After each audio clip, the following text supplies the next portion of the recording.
کہ سورہ انعام کے اندر آیت نمبر 159 میں اللہ تعالیٰ نے اپنے رسول اللہ صلی اللہ علیہ وسلم سے مخاطب ہو کے یہ کہا کہ جن لوگوں نے دین میں فرقے بنا کے رکھے ہیں ان سے تمہارا کوئی تعلق نہیں. تو میں آپ سے بھی رائے جاننا چاہ رہا ہوں کہ آپ کیا محسوس کرتے ہیں اس قرآن کی آیتوں کے اوپر. دیکھیں ان الذین فرقوا دینہم وکانوا شیعا لست منہم فی شیء، جنہوں نے دین میں افتراق پیدا کیا اور گروہ بن گئے، آپ کا ان سے کوئی رابطہ نہیں ہے.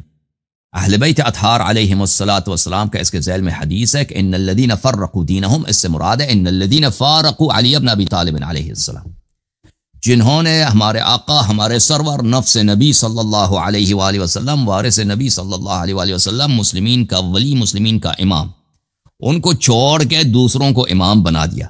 فرقے تو اس سے بن گئے نا، فرقہ تو رسول صلی اللہ علیہ وسلم نے تو نہیں بنایا، فرقہ انہوں نے بنایا ہے. فرقے بن گئے جب رسول صلی اللہ علیہ وسلم کی سنت کو، ان کے اقوال کو، ان کے فرامین کو چھوڑا گیا، ترک کیا گیا.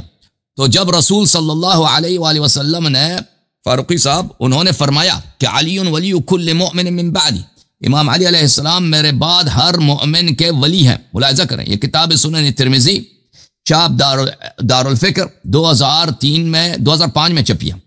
یہ رسول صلی اللہ علیہ وسلم کی حدیث ہے اور ترمذی اس حدیث کو نقل کر کے کہتے ہیں یہ حدیث حسن ہے.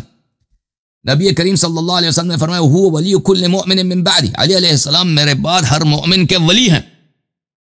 تو جو اس راستے پہ رہا ہے اس نے کوئی فرقہ نہیں بنایا ہے. جس نے اس کو چھوڑ کے دوسرے کو ولی بنایا، امام بنایا، اس نے فرقے بنائے. ٹھیک ہے نا؟ یہ تو کہ ہم پورا دین اسلام چھوڑ دیں، یہ تو ہو نہیں سکتا. جو رسول صلی اللہ علیہ وسلم کے فرمان پر ہے اس نے تو فرقے کوئی نہیں بنائے. ہاں، جنہوں نے نبی کریم صلی اللہ علیہ وسلم کے طریقے کو چھوڑا ہے انہوں نے فرقے بنائے. یہ کتاب فضائل الصحابہ لأحمد بن محمد بن حنبل چاپ دار ابن الجوزی 1999 میں چھپی ہے. ملاحظہ کریں یہاں پر اسی حدیث 1035 کو اس کے محقق کٹر وہابیہ کہتا ہے اس کی سند حسن ہے. بلے فرمایا کہ هو ولی کل مؤمن بعدی، یہ دعو علیا ان علیا منی وانا منہ، علی علیہ السلام میرے ہیں اور میں ان کا ہوں، اور وہ میرے بعد ہر مؤمن کا ولی ہے. ٹھیک ہے نا؟ تو عرض یہ ہے کہ دین میں تفرقہ کیسے پیدا ہوا کہ جعلی امام، جعلی خلیفے بنے.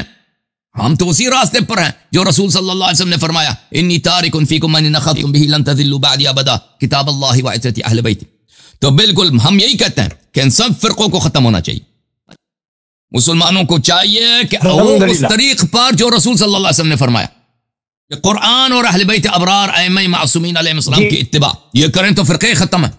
جی مسلمان ماننے کے لیے تیار نہیں ہے نا. مسلمان رسول صلی اللہ علیہ وسلم کا کلمہ تو پڑھتے ہیں لیکن ان کے فرامین کو نہیں مانتے. جوم جاؤ پرواز کرو، کیوں فخر سے سر اٹھاؤ، کیونکہ اللہ تعالیٰ نے تمہیں انتخاب کیا. صراط حق پر صرف تم ہو، صراط ایمان پر صرف کیا، کیونکہ اللہ تعالیٰ نے تمہیں انتخاب کیا. صراط حق پر صرف تم ہو، صراط ایمان پر صرف